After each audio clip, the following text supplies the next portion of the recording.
Recording in progress. Yes, guys, and welcome to today's training. So today's going to be a little bit of coaching and also some feedback on the emails that you guys have sent me with what you're struggling with what I can help with. So the first one is there's a lot of people that have still mentioned alcohol and alcohol being an issue. So I'm going to start with that.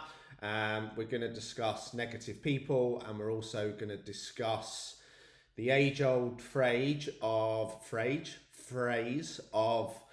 focusing on the journey, not the outcome or the destination, and also the process, not the prize, because a lot of people have mentioned that of what they're going back to, mostly related to fat loss. So with alcohol, right, whether we're talking alcohol, whether we're talking drugs, whether we're talking gambling, whether we're talking binging on sugar foods, sugar's a drug. I would class it as a drug anyway. Pornography or any of these things, they are all related to one hormone in the body. Who knows what that hormone is? That hormone is dopamine, and dopamine is essentially what makes you feel good, and it's different for different people. So for instance, some people will chase dopamine, whereas some people have a dopamine deficiency, and some people don't. And I could go very into depth on the difference between dopamine and serotonin. So dopamine is something that gives you a quick short-term fix that makes you feel good. If it's a mental thing, it might give you a temporary holiday in your head, is a great phrase that I like to use. A temporary escape from the way you're feeling. Essentially, it's something that gives you a very quick hit that probably distracts you, makes you feel good, but then doesn't make you feel so good afterwards, which is then we go one way or the other. We either stop doing it because we know it's not working for us, i.e. I'm getting pissed every weekend, or I'm binging on sugar all the time, and it's making me feel good for a temporary period when I have the dopamine release, but then once the dopamine release has gone, I feel like shit, okay? So this is the classic cycle of people who drink and the classic cycle of people who take drugs. And the best analogy I'm going to use is running and exercise versus, let's just use alcohol and sugar as an example. So exercise and running very often makes you feel terrible at the time, but you feel amazing afterwards. Any form of like sugar hits, alcohol hits, drug hits are the absolute opposite. They instantly make you feel amazing at the time when you get the dopamine hit straight away, but then they make you feel terrible afterwards. And like I said, me and Mark had a few drinks in Spain. Outside of that Club Classics event that I went to, it's one of only two occasions when I've drunk in the last, I don't know how many days it is. It was 551 when me and Bex went out. So it's a long, long time. And I don't, for that exact reason, feel great at the time, feel terrible afterwards. And, you know, after Spain, like me and Mark had a conversation as well. And I'm like, and we didn't even get leathered, but it was borderline. And the next morning when I had the hangover, when I felt like crap, which would be the same from binging on a load of food and then not training, was I'm so happy that we had a few drinks last night. And the reason why I was so happy was because it gave me a very big reminder of exactly why I don't do it.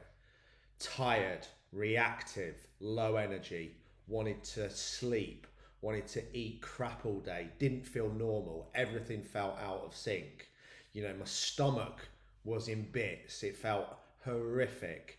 So, you know, as I've always said, it's not for me to tell people whether to drink or not to drink, but those are the reasons why you do it if you're questioning why. One of the key themes in the emails was that I've started drinking again.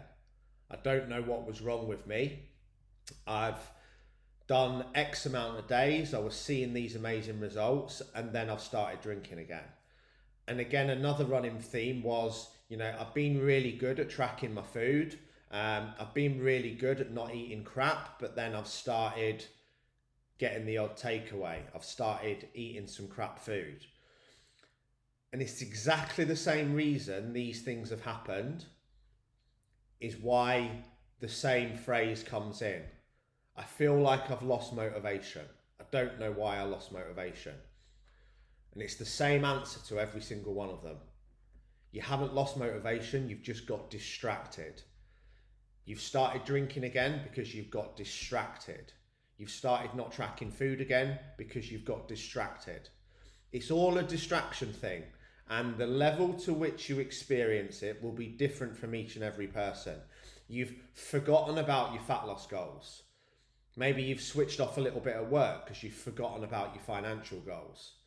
Maybe you've started eating crap because you've forgotten about your body goals. Maybe you've stopped training because you've forgotten about your body goals. Because you've stopped planning, because you've stopped journaling, because you've stopped focusing, because you've been on 3 or 4 holidays in the last couple of months. All of these things have distracted you away from the key thing that you said you wanted and that you were working towards. So you haven't lost the thing, you haven't lost the motivation, you've just replaced, you know, the perfect example would be people that have kind of done the 90-day plans and done great, and then ever since they ended the 90-day plan, they've begun to go into a bit of a drift. The negative habits have begun to creep back in. And it's purely because you've stopped focusing. Because the initial time period was 90 days when people have done the challenges, you were so focused, that's it, 90 days, I'm giving up drink, I'm tracking food every day, I'm training every day, I'm going to do all these things that I've always wanted to do. And then the second it's over, I still want to do it because it's made me feel great, but I'm going to start, you know, having the odd weekend off. I'm going to start, you know, having the odd night out. I'm going to start having a few more cheat meals each week because I've kind of got to where I'm happy with. So now I feel like I'm going to start bringing in a bit of the things that I did before that I'd stopped doing, that had made me feel great, that I was initially doing, which were making me feel shit, which was the reason why I came on board on the first place. So it's just about a reset. And, you know, I said this in my podcast with Tom, which was recorded on Saturday. I think it's coming out tonight. Again, it's one of them that I'll never ever watch it. It was emotional times, it was raw at times, it was authentic. And the reason why I'll never watch it was because I would then lose that authenticity when I talk about things like that on those podcasts, because I'd start doing what we all do, which is worry about what people think. God, should I really have opened up about that? Should I really have talked about that? But I was very, very open. So, you know, what I talked about was when people go back into this mindset of you maybe telling yourself the story again of, I don't know why I keep not training, because it's easier and it feels good. I don't know why I've started drinking again, because it gives you a payoff and it feels good. I don't know why I've stopped tracking food, because it's easier and it means you're not paying attention to what you're eating. Basically, you've stopped doing all the hard things that were going to lead to great results, and you've gone back to doing the easy things that are, one, either easier or they give you a short, sharp payoff. Like I say, you get pissed, you feel great. You don't go for one run, feel great and get your dream body. But if you're not careful, guys, and you don't get a handle on it now, and many of you are mentioned in those emails that you're struggling with this, you will go back into that drift until it's hard to get out of it again, because it becomes a habit. It starts to become a habit. You start to lower your standards. You start to take the easy option. So just draw a line and get back on it today, and understand that hard options lead to great results. Easy options lead to bad results. So I hope that kind of helps people that are struggling with that, because, you know, the key theme is, and this isn't your fault, this is subconscious, I don't really know why I've started doing this again. Or I don't really know why I've stopped doing the thing that was making me feel amazing. That's why. Because the thing that you've started doing gives you a quick, easy payoff and a dopamine hit, versus the other thing is a longer road. Or you've stopped doing it because you've just started chasing that quick, easy fix again. You know, you've lost focus. You haven't lost motivation, you've lost focus. So it's about getting refocused on what we want, how we want to look, how we want to feel, the life we want, the relationship we want, the future we want, the things that we want, but then also making sure that we're focusing on the work that needs to be done to move towards them. So we're focusing on the journey and we're focusing on the process. We're not completely focused on, you know, the outcome and the weight that we want to have, you know, the money that we want to make. These things are important to have them as the point and the thing that we're moving towards and that we want, and that is our motivation and our drive. But if we're just focused on that all the time rather than doing the work, that's again when we start to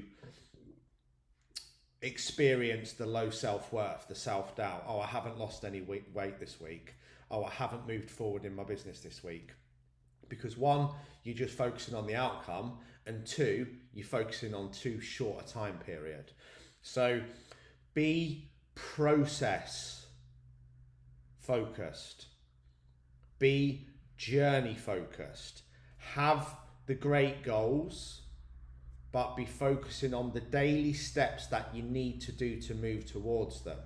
So have I tracked my food every day this week? Have I reduced or had no alcohol this week? Have I trained every day this week? Have I journaled every day this week? Have I practiced gratitude every day this week? Have I wrote down my most important task every day this week? And if you haven't, it's because you've got distracted. And that's where so many people are back to getting out of bed and getting straight on the phone, straight on Instagram, straight into emails, straight into WhatsApp, and being distracted by other people rather than focusing on you and your journey. Or worse, back into the self-loathing, about absolutely analysing what you haven't doing and what you're not doing and beating yourself up about it, rather than refocusing on doing what you need to do to move forward. And this is why I've spoken about this numerous times. This is why I hate Weight Watchers. This is why I hate Slimming World or any of the other destructive fat loss, fat camp plans, as I call them. Because one, they're run by people with zero fucking nutritional qualifications. At most, they've been to a fucking seminar and watched a YouTube video. They don't even fucking know what calories are. Most of the people running the fucking programs are fat for a start. So I'm not sure how you can be fat and then teach people how not to be fat whilst selling them into something and trying to sell them products that are full of processed crap. I'll stop myself there before I go too much further down that line. But the main thing they do is, hey fucking Karen, come and weigh yourself at my £25 a month club every Thursday night at Manton Social. And if you've lost this week, Karen, you're a good person, well done. If you haven't lost this week, Karen, you're a failure. And people are sucked into their entire self-worth being based on that number on that scale, based across the 7-day period, when the work and what they've done in that 7 days won't even have registered. So one, the plans, you know, they're not sustainable, that they disrupt life, they're run by people that are clueless, they're not nutritionally backed, they don't encourage whole foods. I could go on and on and on about why these plans are bad. But the main reason for me And what, again, you need to eradicate is whether you've fallen back into this or not. Don't even get me started on points and sins and all that stuff. Is they rate the individual on a weekly basis. And it's just crazy. Like I've spoke many times about, I used to do this in my business, but on a monthly basis. Every month had to be better than the last month. And if not, that month was a fucking disaster. I was a failure. That leads to low self-worth. And then I didn't want to do the work because I felt like shit.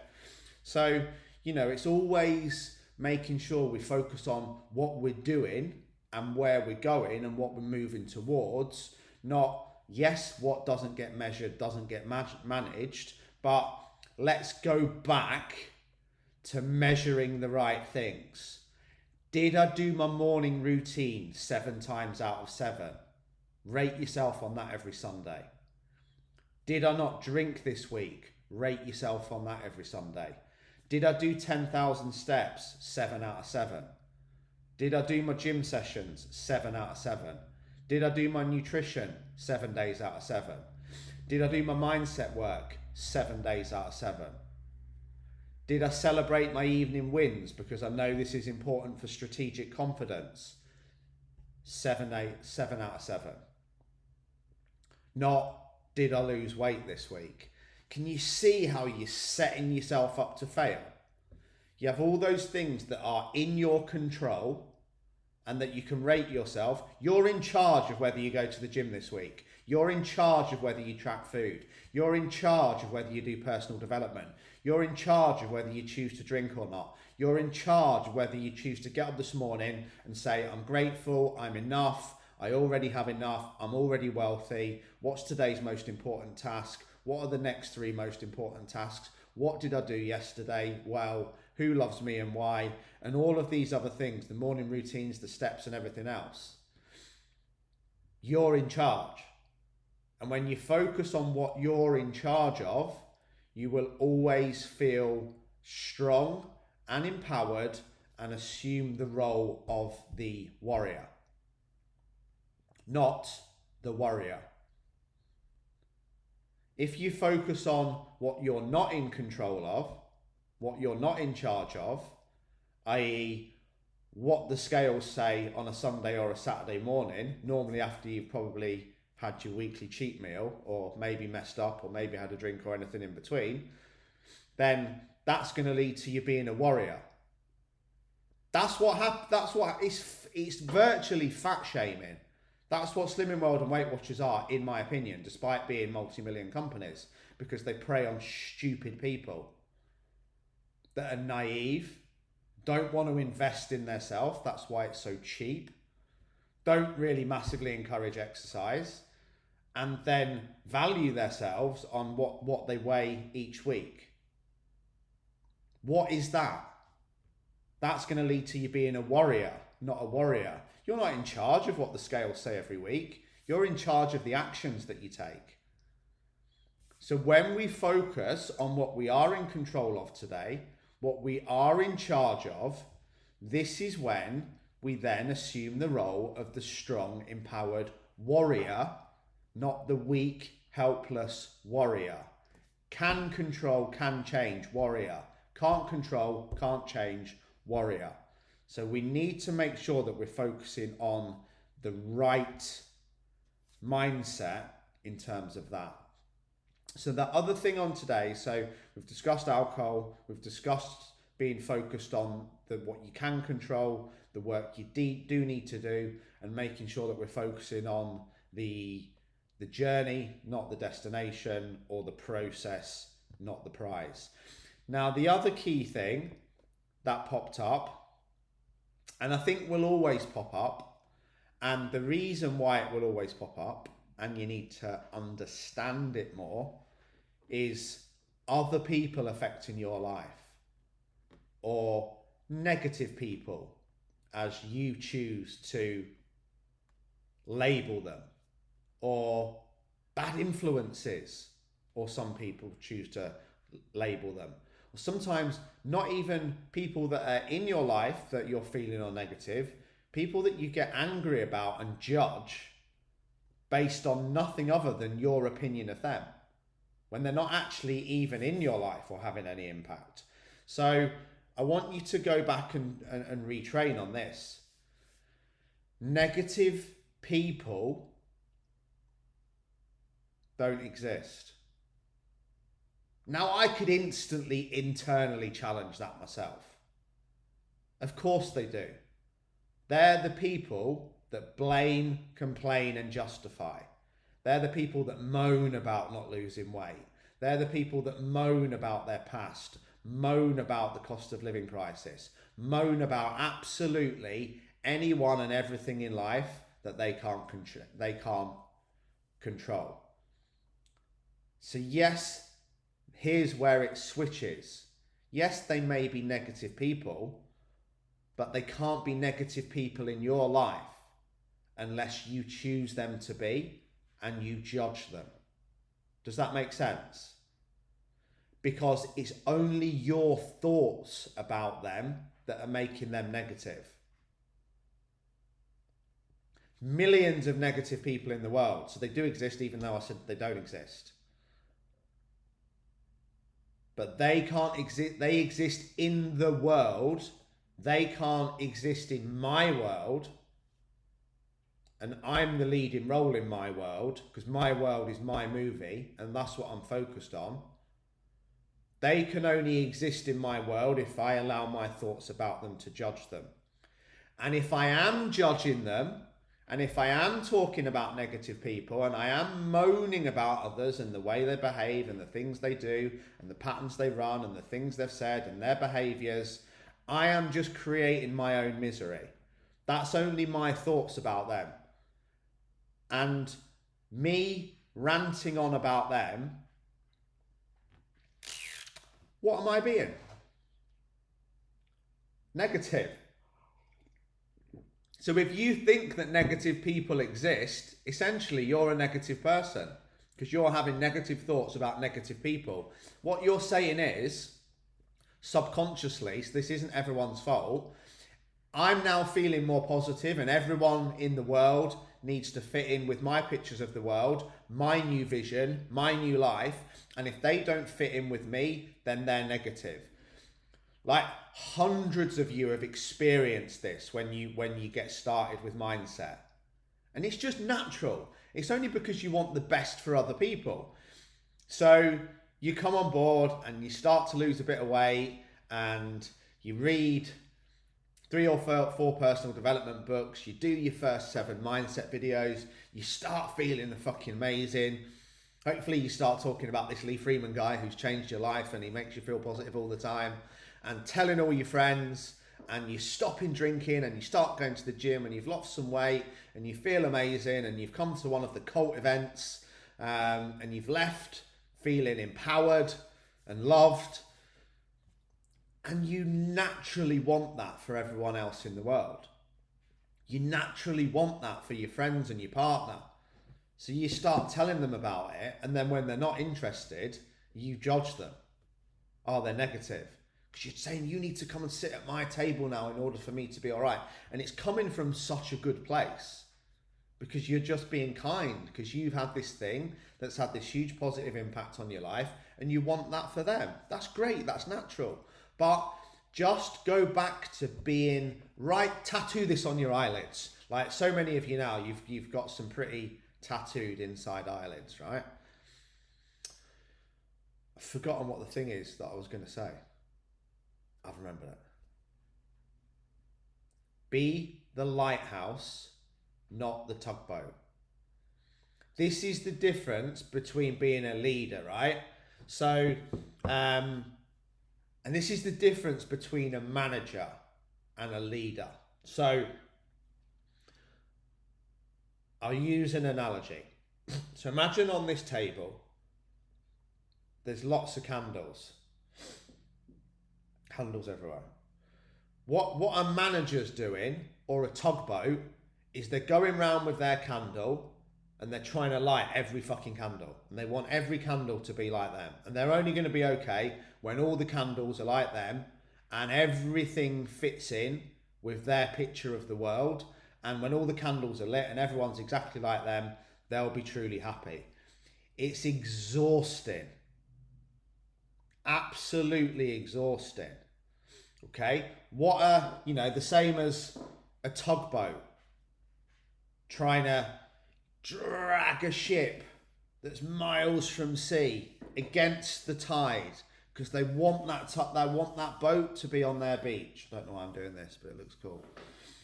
So they're just tired. It causes arguments, it causes confrontation, it drains your energy. Whereas the lighthouse, he's just stood there, tall, white, proud, with the beaming, willy beaming, steaming beacon saying, look how amazing it is over here. Come over here to get safe, but if not, that's cool, I'm okay. I'm not fucking moving. I'm cool being the lighthouse. This is the difference in marketing between attracting people. Look how great these results are. Want to come join? Great. Want to carry on living your own life? Great too. I'm indifferent to it. Doesn't change my opinion of who you are as a person. So going back to the candles, what a leader does, what a lighthouse does, is he just walks through the candles. And his energy and his empowerment and his vibe and his non-judgment and his love, hey Finley, and everything else in between is just that powerful that he walks through the candles and they all just light up. Doesn't even have to try. Didn't go around every candle, just walked through the middle and they were all lit. And that's the difference between you just being a positive, empowered role model and leader and being so open and welcome to people coming and sitting in your lighthouse or being in your field of candles, but you don't have any emotional attachment as to whether they do or not. Whereas what most people do, the people that talk about how negative people are affecting them, they're trying to get everyone to support their pictures of the world. You need to do mindset. You need to stop drinking. You need to do all these things in order to be like me. And if you're not like me, I'm going to label you a certain way. You know, in the past, I've had hundreds of friends who don't support what I do. I've even had so-called friends who have commented on stuff that I do and pull me down. I've had partners that don't support remotely what I do. So what? Cool. Cool story, bro. Cool story, sister. You be you and I be me. I'm happy. You want to be me? You want to come and sit at my table? You want to play my games? You want to come to my events? You want to watch my content? You want to get fit? You want to get in shape? You want to stop drinking? Amazing, let's go. But I don't need everyone to be like me in order for me to be happy. But also, if you feel like that, don't beat yourself up.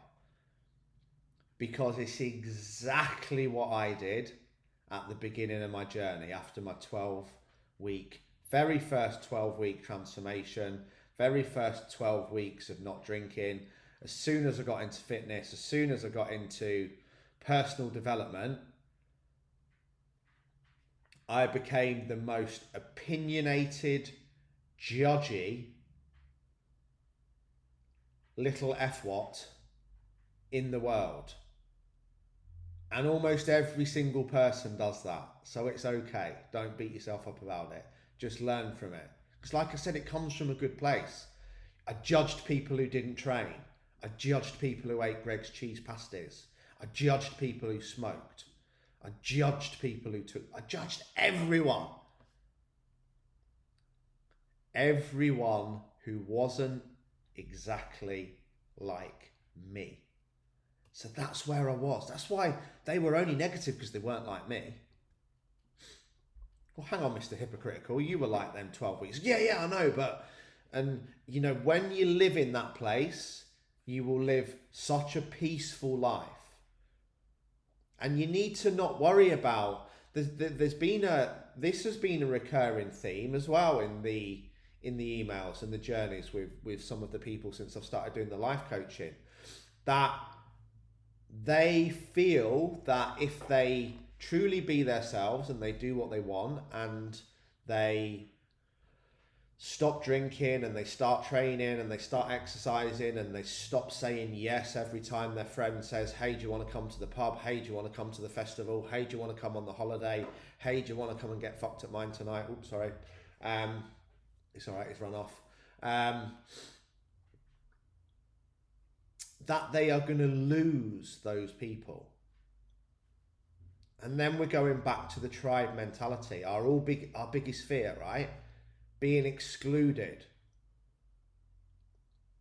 Which I'm here to tell you, by the right people you won't be. The right people will say, cool, fair enough, amazing, I'm really happy for you. And again, if they're genuine, they will still go to the festival and they will still go to the pub and they will lead their life and not be judging you for not going and living your life.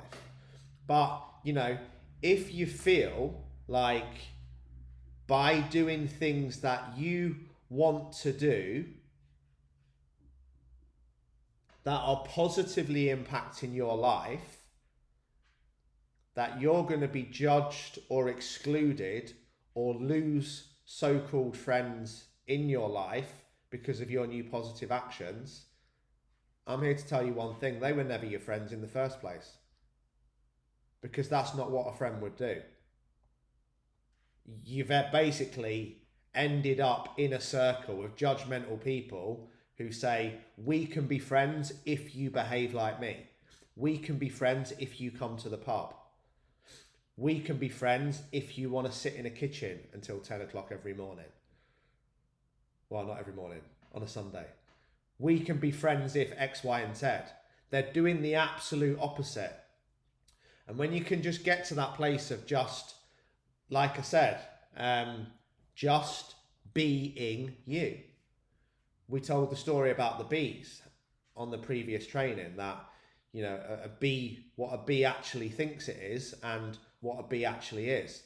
You know, a bee thinks its job is to produce honey, whereas it actually keeps an entire chain, not human chain, but an entire environmental chain going just by being itself, not trying to be someone else, not judging all the other bees, just by being a bee.